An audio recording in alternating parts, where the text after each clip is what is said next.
What's up with Mrs. Norris and Crookshanks? Did Dumbledore even know Hermione and Ron? What did Crabbe and Goyle do in their free time?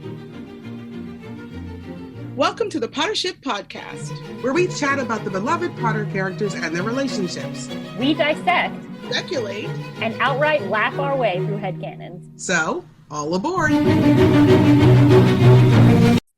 Hey everybody, it's Mel, mother to Candace and Butterbeer, owner of Wands, Happy Puff, and person excited to take a European vacation. Yes, amen. Can't wait. Hi, it's TC, your resident Ravenclaw, mother to little Lupin and baby Padfoot, and drinker of martinis. Go ahead, girl. And it's Sam. My European vacation has been postponed indefinitely due to health issues, but that's okay. We'll get there. And you'll get healthier, but the important part. Oh, right. And I'll get healthier. I keep forgetting that comes first. And I'm really hot right now. Not in the bragging. No, like I mean, you are hot. Don't get us wrong. Very warm right now. I appreciate that. I love you both, but damn, it is sweltering at the moment. I'm really sorry about that. Open a window? Yeah, girl. Oh, I forgot I had the background on, so that didn't help. I have a window open. It looked like you just attacked your computer. You're like, how dare you tell me to open a window?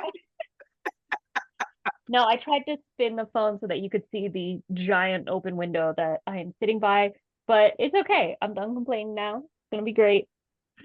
I'm just laughing. Again. I'm laughing because Sam's background today is like outer space view of the planet, and it looked like she was just trying to roll the planet around. Yeah. Or attacking her computer. Okay. Oh goodness. I'm totally sober, but drunk me would have a lot of fun with that. So first of all, spoilers. Cursing, a lot of cursing. We're going through something right now, so it's gonna be cursing. Mention of adult themes. So this podcast, as a reminder for anyone coming into, what is this, episode 105? Or something like that. Yeah. Really decided to start there. This podcast is for of-age wizards. And if you did decide to start at episode 104, please tell us why. Why? I mean, go ahead. It may be the topic title, which we're not going to get to yet. But my question is related to this also. Now, I have the show host question today. I need to clarify, are they the bronze? It depends on like what you read. Some call them the silver, some call them bronze, some don't refer to them at all. Sure. Because so in my headcanon, the silver trio is the Slytherin trio. No, it's the it's not the Slytherin trio. It's the okay. But the Slytherins. Reset. The Slytherins. I don't go with Slytherins for silver, but go ahead. But it's because it's silver and because that's the Slytherin color. But there's so many trios that happen that silver could be anyone. But for some reason, the bronze trio always feels to me like it's Neville, Luna, and Ginny. Okay. They're right there. So for Neville, Luna, and Ginny, if they each had a side hustle, which is something that is very popular nowadays and helps you explore your creative side, what would their side hustles be? I like this. Luna's the hardest because I feel like everything she does is what normal people would call a side hustle. Right? No, her side hustle is actually editing books. Because she is very smart. Her father does have a paper. She knows about writing, but it's not something she talks about because it seems so normal that she's like, whatever. So yeah, she edits nonfiction books. I love that for her. That's such a good idea. Now, Um, is the nonfiction everyone's nonfiction or Lovegood nonfiction? No, just regular people. She works part-time and nobody knew at a company where they edit Nice. nonfiction books. Okay. Yeah, that's All some right. of I her like it. influx of cash. Yeah. For all her travels. There we go. I And then think I like the idea of Luna's side hustle being she is a guidance counselor. oh God. Oh. Like, yeah, I could totally see her being a guidance counselor at a smaller school. Like, if we believe that Hogwarts is the greatest magical school out there, and we know there are other magical schools, let's say there are smaller ones. I could see her being at a small magical school. Okay. Yeah. Okay. Those kids are screwed, but okay. Yeah. It's like the counseling that they're going to get is going to be off the wall. Not necessarily Right. bad, just No, confusing. You just have to interpret it, I was gonna say they'll all walk in with a problem and walk out with a puzzle. right? Ooh, which isn't that better? Let's be real. Could be. My Luna started a dirigible plum juice side hustle. Ah, I love it. I love that. Artisanal Dirigible Plum Juice Corporation. Yeah. Yeah, it's like craft love beer, it. but better. All right. Or- All right. What are you guys thinking for Neville? Neville. Neville. I was noodling on Ginny. I didn't have one for her yet either. Oh, okay. Neville. So we know his main hustle is teacher. Sure. Teaches. Do you just think of something I else? just thought of one that I like. Okay.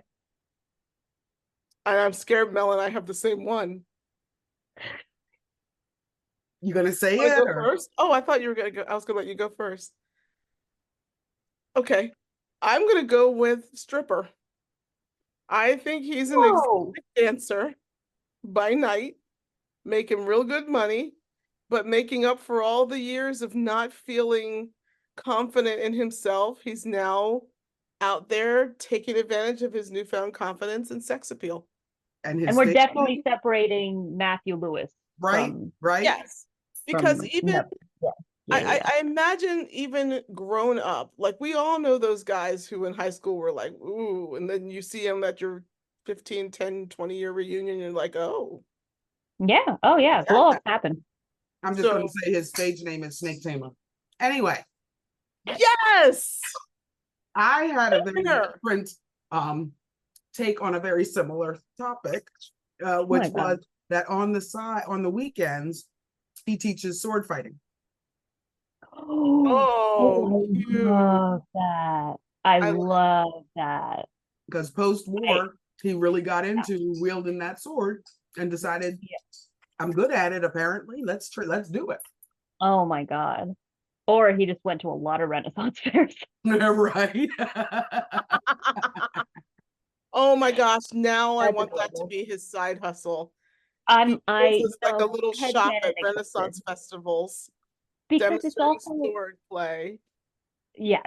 Oh yeah, absolutely. Mine is so completely different and far closer to his regular job. He started a tiny online plant store. Sorry, an online tiny plant store. There we go. Hey, Oh, that's He cute. just that's he really just sells cute. tiny plants so that everyone can have a plant, no matter how much space they have. He's like a bonsai salesman. Exactly. A bonsai. The way you said that. He's a bonsai salesman. Oh, Okay, so Jenny's is again, I have a weird brain. But back when Hermione was learning to knit, Jenny would do it with her. In the summers, they would do stuff. So on the side, Jenny got good at it and it became a hobby and she started making all kinds of things. And then she figured, I got to get rid of some of this stuff because she's traveling with the Holy Head Harpy. She can't keep carrying it around. So she Yeah. starts selling made by Jenny sweaters and shirts and socks and whatever else she makes while she's traveling as her side hustle. That's That's- very sweet. that's I love the backstory. do too. That's really, I'm really I'm cute. just scared that my brain works to create a backstory. But anyway. Means you're a writer. I Ginny's tough for me. Not Mhm. because she wouldn't have a side hustle, but because there's so many she could do. Yeah. Oh, I know what I want for Ginny. Because she can be really, really snarky, Mhm. she writes an anonymous advice column for the Daily Prophet. So people write in, they don't know who they're getting the advice from because she writes Oh, under a pseudonym, but she yeah. advice an advice column. What? Who's the like the most famous advice columnist? What was the Oh my like gosh. Auntie No, what's her Mabel? Oh, um You know what I'm talking about. dear Abby. Dear Abby. Dear Abby. Yeah. Yes. Dear Yes. Ginny, but not Dear Ginny, Ginny. but not Ginny. I like it. Um, so I for Ginny had her as a Weasley Wizard Wease's secret partner Oh, Ooh. from probably too young an age, uh-huh. which is why it had to remain a secret. And then she got on the Hollyhead Harpies and had to, her life took a turn, but and Ron took over. But yeah, Still a secret silent partner though. I I was gonna can say, still a I'm silent sure partner, she was 100%. probably filtering money. Like that's her investment for retirement. She's taking money from the Harpies, putting it back into the business so she stays a partner and she still gets money from it that she can just put into a retirement fund. Because the Wizarding World's not going to compensate Harry with all his also inherited wealth, so she has to worry about that. yeah, yeah, I mean, that's the we don't want fear. to get too much into it, but I feel like all the Weasleys became pretty good with money. Right? Yeah. I have this weird headcanon that I guess I've never said out loud, but weird. That Perfect place to say it out loud. after all the kids are out of the house and Molly has no one like day to day she has to be with, she goes back to school and gets an accounting degree because Oh Arthur my God. now has money coming in and they have to figure out what to do with, like, they're going to take vacations, they're going to visit all the various kids and the grandkids, and she wants Yeah. to manage their money, so she goes back to school. And I don't Oh, know why that's Canon always been in my head accepted. because she's like, after the books she was legitimate badass, so people Yeah. stopped seeing her as a housewife and she stopped seeing herself as a housewife, and yeah, so she goes back to school. I utterly love that. Yeah. Cheers to Molly and her accounting degree. Yeah. See if we can get my mug in there. I I know our what listeners is on your can't see mug? it, I but can see it. it's Harry Potter. There. No. Oh, let's Need see. to hold I it can close see to it my there. body. The There you go. listeners can't see it, but Is that just Harry it's catching the just us snitch? here now. Is that what? The book version of Harry catching the snitch? Yes, it is. I love That that. is entirely correct. TC did get that after a like 10-second look. Well, today, we've already alluded and said it, so I'll just introduce it. We did more Um, than allude, but I appreciate right? you. So we didn't have any cannonballs this week, but if anybody wants to answer any past show host questions or send us new ideas, or hey, send us your thoughts on the live episode, because I would love to hear more thoughts on that. Maybe we'll do it again at 200, but we last that long. But this week we are going to revisit somewhat an earlier topic and add to it. So we are doing Luna, Ginny, and Neville. And while we talked about Neville and Luna in 14, I think adding Ginny to the threesome not that way gives it an added twist. See, I didn't even have that in my I brain because of didn't Full go Love. there. I I didn't And until I said it. And as soon as no, and I was like, now people you are put gonna, it in there. right, Now right. you put it in there. Well, people put Neville and Luna together all the time anyway, which makes no sense to me. But Well, at least we know where it comes from. That's how you weed out the, hey, did you read the books? right. Any new Harry Potter fan, we should just be like,